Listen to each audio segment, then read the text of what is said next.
In 1943, an American infantryman in the Pacific carried 3 days of food in his pack that weighed less than 5 pounds and cost the government 11 cents a day to produce.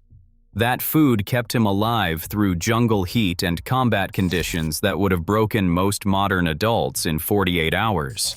Number 14 on this list was so universally despised by the men who ate it that soldiers wrote letters home specifically complaining about it. Yet military nutritionists have since confirmed it was one of the most complete portable meals ever designed. Number 7 was invented by a chemist in Chicago who had never been to war and produced something that tasted, according to soldiers who ate it for 3 years straight, better than anything their mothers made on a Sunday. And number 1, the meal that sustained more American fighting men through more impossible conditions than any other single food in the history of warfare, is so simple and so forgotten that most people alive today have never tasted it. These 20 foods did not just feed soldiers, they won a war. Hit that subscribe button. Let us count down the 20 forgotten foods that kept American soldiers alive in World War II. Number 20. Hardtack. Before the K-ration and the C-ration and every modern military meal package, there was hardtack. Dense squares of flour and water, baked until every molecule of moisture had been driven out, leaving something that could survive months in a pack without spoiling, and that required a strong jaw and significant determination to consume. American soldiers in World War II inherited hardtack from every previous generation of fighting men going back to the Civil War. It was issued as emergency rations and as the baseline assumption of what a soldier could survive on when nothing else was available. A single piece delivered 75 calories of pure necessity. Men soaked them in coffee for 20 minutes to make them chewable. They crumbled them into soups and stews and whatever else the field kitchen produced. They complained about hardtack in every war for 100 years, and they reached for another piece every time because the alternative was going hungry in a foxhole, which was worse than anything hardtack could do to your teeth. Number 19. Spam. Introduced by Hormel in 1937 and adopted by the United States military with an enthusiasm that surprised even its manufacturers, Spam became so ubiquitous in the wartime diet that soldiers developed a vocabulary of contempt for it that would fill a dictionary. They called it mystery meat, ham that did not pass its physical, and names considerably less printable than either. By 1945, Hormel was producing 15 million cans per week, the majority going directly to military supply chains. The military paid about 10 cents a can. What the soldiers who complained most loudly did not know was that Spam was specifically formulated to remain stable in tropical heat, Arctic cold, and the chaotic conditions of a supply chain that could not guarantee refrigeration at any point between factory and foxhole. It was not delicious. It was engineered. Those are different things, and the engineering saved lives. Number 18. C-rations. The C-ration was the standard individual combat ration of the American military through World War II. It was a collection of canned components designed to provide approximately 3,000 calories per day, regardless of where a soldier was or what was happening around him. The original C-ration included canned meat in combinations like meat and beans, meat and vegetable stew, and meat and vegetable hash, paired with hard biscuits, sugar, and soluble coffee. A full day's C-ration weighed about 5 pounds and cost the government approximately 50 cents to produce. Soldiers who ate C-rations for extended periods developed strong opinions about which combinations were tolerable and which were not. The meat and beans was generally considered the best option. The meat and vegetable hash was not discussed in polite company. Number 17. K-rations. The K-ration was designed specifically for paratroopers and soldiers operating where the C-ration was too heavy to carry. Developed by physiologist Ansel Keys at the University of Minnesota in 1941, the K-ration fit into a pocket, weighed about 12 ounces for a full meal unit, and provided approximately 3,000 calories per day across 3 packages. Each package contained compressed biscuits, a small tin of pork or cheese, a fruit bar, bouillon powder, instant coffee, a 4-cigarette pack, chewing gum, and water purification tablets. The cigarettes were considered a nutritional component by the original designers because of their appetite-suppressing properties during combat stress. The K-ration bearing Ancel Keys initial became famous for keeping American paratroopers alive during the airborne operations over Normandy on June 6, 1944. Number 16. Powdered eggs. The technology of dehydrating eggs into powder that could be reconstituted with water was developed specifically for military use and was considered a genuine triumph of food science at the time. The soldiers who ate them had a different assessment. Powdered eggs reconstituted into something that resembled scrambled eggs in the way that a photograph of a meal resembles the meal itself. The color was approximately right. The texture was entirely wrong. The flavor occupied a category somewhere between eggs and the memory of eggs, as experienced by someone who had not eaten eggs in several months. Military cooks who were skilled could improve the results by adding powdered cheese or hot sauce. Those who were less skilled produced something that men ate in silence and did not discuss afterward. Powdered eggs fed millions of American soldiers through the war. Every single one of them remembered it. Number 15. D-ration chocolate bars. The D-ration bar was a 4-ounce chocolate bar designed specifically to be as unpleasant to eat as possible. This was not an accident. The Army Quartermaster Corps, working with Hershey's beginning in 1937, specified that the bar should taste only slightly better than a boiled potato and should not melt in temperatures up to 120 degrees Fahrenheit. The reasoning was straightforward. If the chocolate tasted good, soldiers would eat it immediately, rather than saving it for the emergency it was designed for. The formula produced something soldiers described as Hitler's secret weapon, and as chalk with delusions of adequacy. The D-ration bar provided 600 calories in a package that fit in a breast pocket and could survive conditions that would destroy any other food. It was never once enjoyed. It kept men alive who would otherwise have died. Those two facts existed together without contradiction. Number 14. Corned beef hash from a can. The canned corned beef hash that appeared in C-ration packages was made from corned beef, potatoes, and onions, sealed into a tin that could be opened with the P-38 can opener every soldier carried on his dog tag chain. Eaten cold from the can in a foxhole, it was adequate. Heated over an improvised fire, it became something men actually looked forward to. The potatoes crisping at the edges, the beef releasing its salt and fat into everything around it. The P-38 can opener itself was considered one of the more important pieces of equipment issued to American infantry. Soldiers kept them for decades after the war ended and used them in their own kitchens for the rest of their lives. A small piece of metal that connected a civilian kitchen in 1962 to a foxhole in 1944. Here is something that military history records accurately, but rarely emphasizes with the weight it deserves.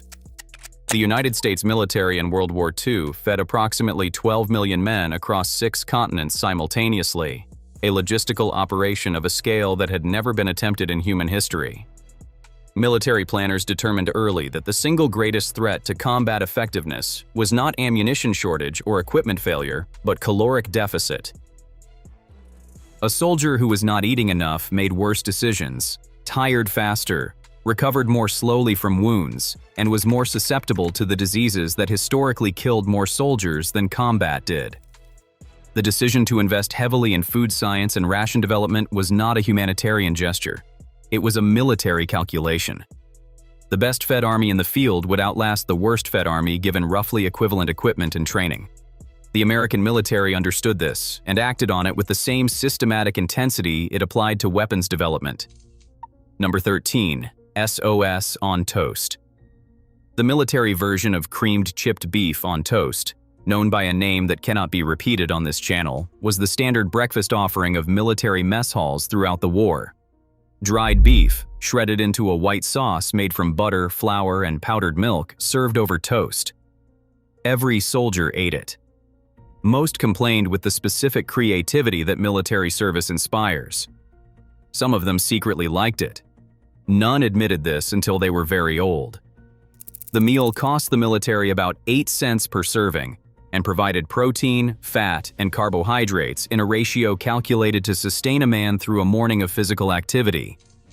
Veterans who encountered it in civilian diners decades later reported experiencing something that was not quite nostalgia and not quite trauma, but occupied the complicated territory between the two. Number 12. Instant coffee. The development of truly soluble instant coffee during World War II was considered by military planners as a significant logistical achievement, equal to the development of amphibious landing craft. A soldier without coffee was a soldier whose performance degraded measurably across every metric that mattered in combat.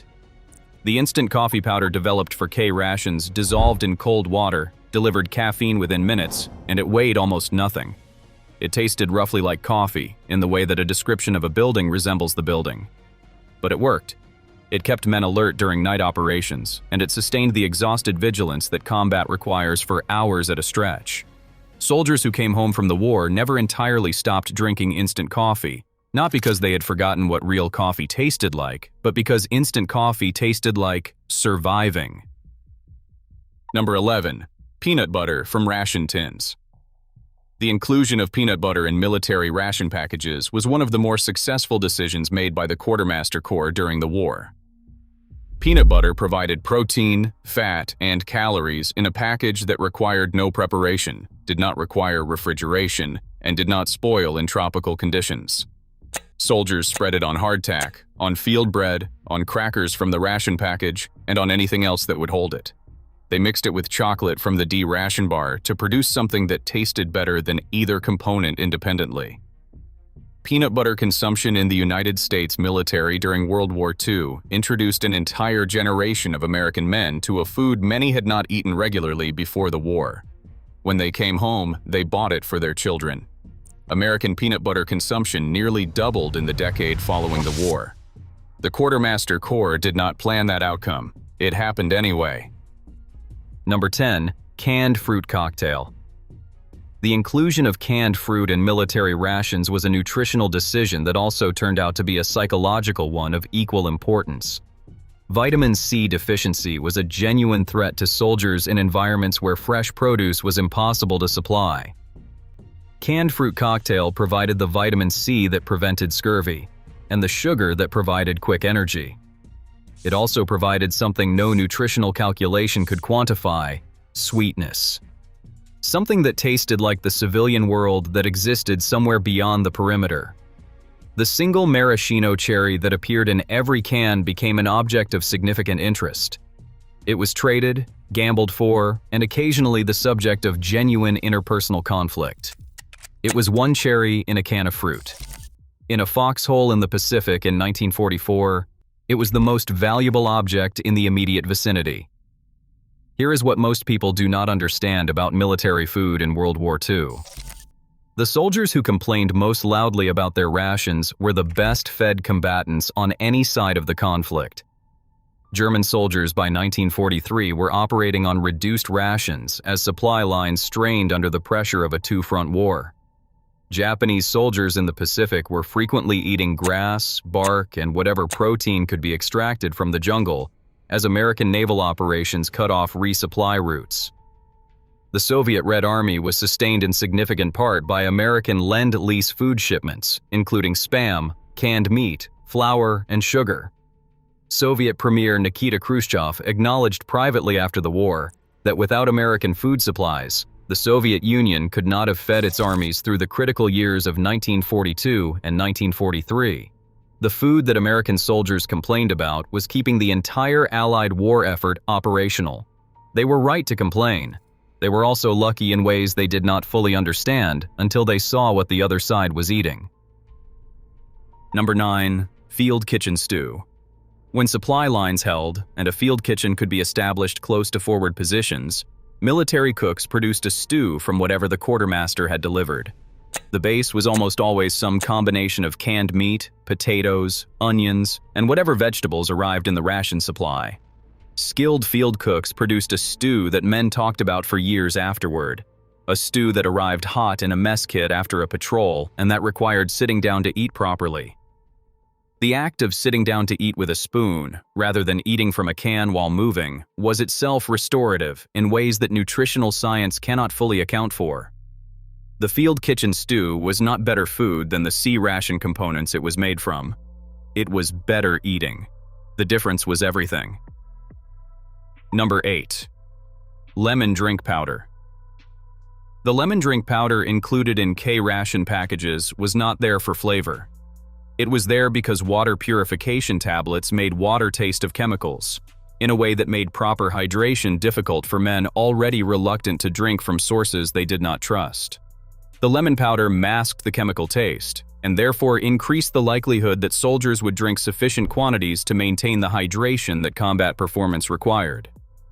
A dehydrated soldier in tropical conditions made decisions measurably inferior to a hydrated soldier.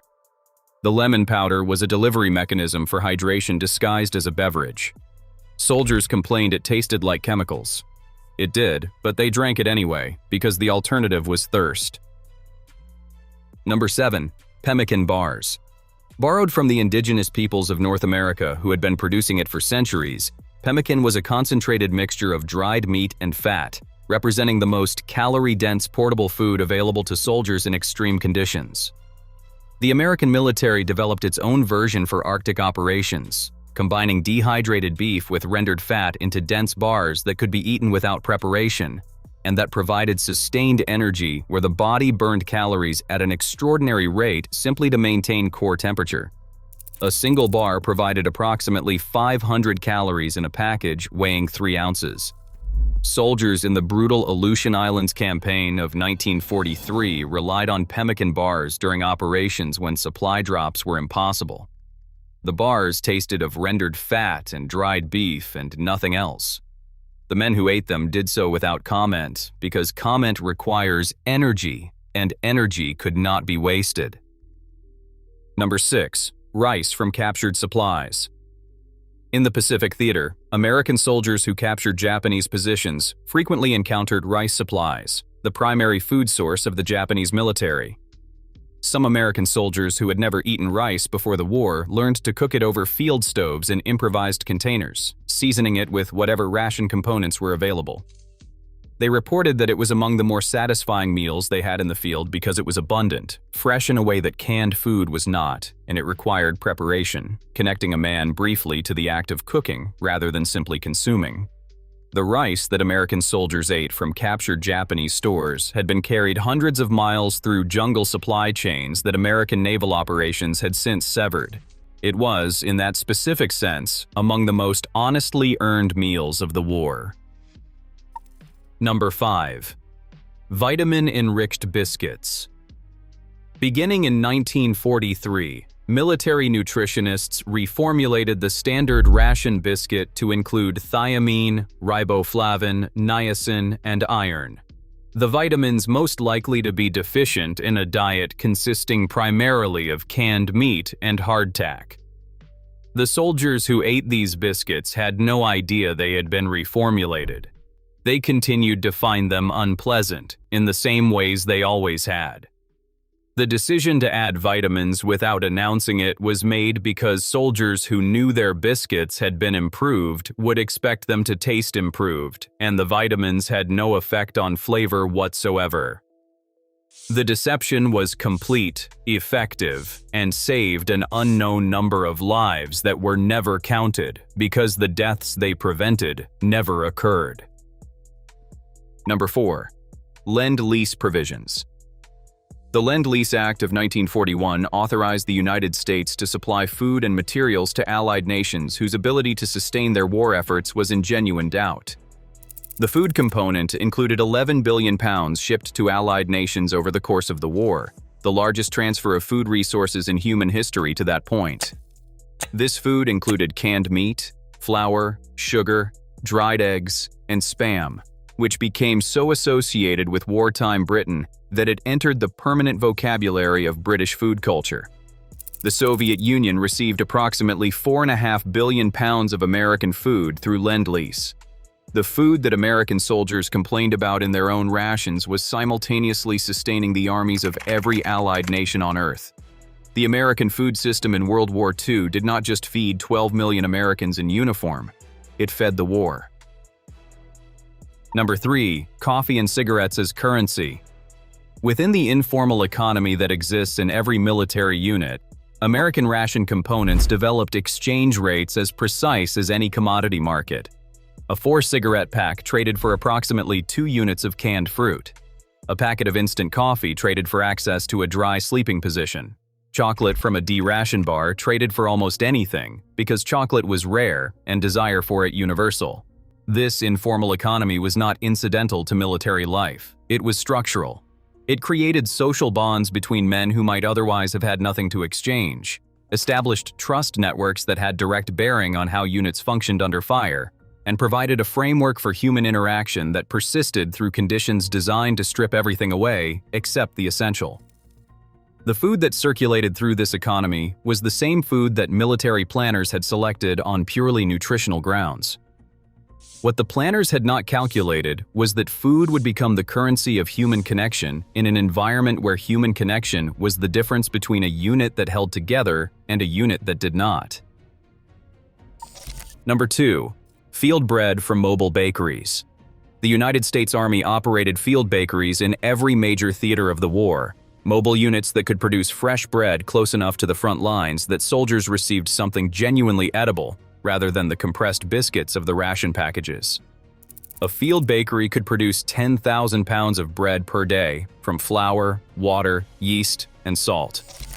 The delivery of fresh bread to forward positions was a logistical achievement that military historians have largely ignored because bread is not the kind of subject that appears in accounts of tactical operations.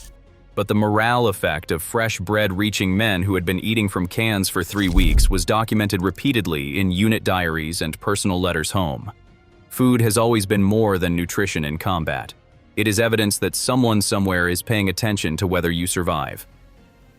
Number 1. The mess hall meal. At the base of everything, beneath the K-rations and the C-rations and the D-bars and the powdered eggs and the instant coffee that tasted of necessity rather than pleasure, there was the mess hall meal. When supply lines held and the tactical situation permitted, when a soldier rotated back from the front to a base area where field kitchens operated with something approaching regularity, there was a hot meal on a tray served by men who had been up since 3 in the morning to produce it. It was eaten in a tent or a Quonset hut or a damaged building, and it was eaten fast because time was not available for ceremony. It was eaten sitting down, with other men, in a space that was not under fire. And the men who ate it understood, in the way people understand things that resist articulation, that the meal itself was a form of evidence. Evidence that somewhere in the organization that had sent them to do this thing, someone was paying enough attention to make sure they ate, that they were worth the trouble of feeding. That is what the mess hall meal was. Not the food itself, the fact of it.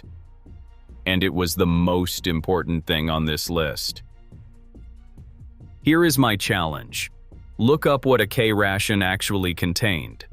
Read the specifications that Ansel Keys wrote in 1941 for a meal that had to fit in a pocket, weigh less than a pound, keep a paratrooper alive through a combat jump, and cost the government 11 cents. Then think about what the men who ate K-rations for months at a time thought about when they thought about food. Because these were not just meals. They were the arithmetic of survival applied to the human body under conditions designed to make survival unlikely. The men who ate this food built the world you are sitting in right now. The least we can do is remember what they ate and why it mattered. Drop a comment telling us which of these you knew about before this video and which one surprised you. This history belongs to all of us, and too much of it has already been forgotten.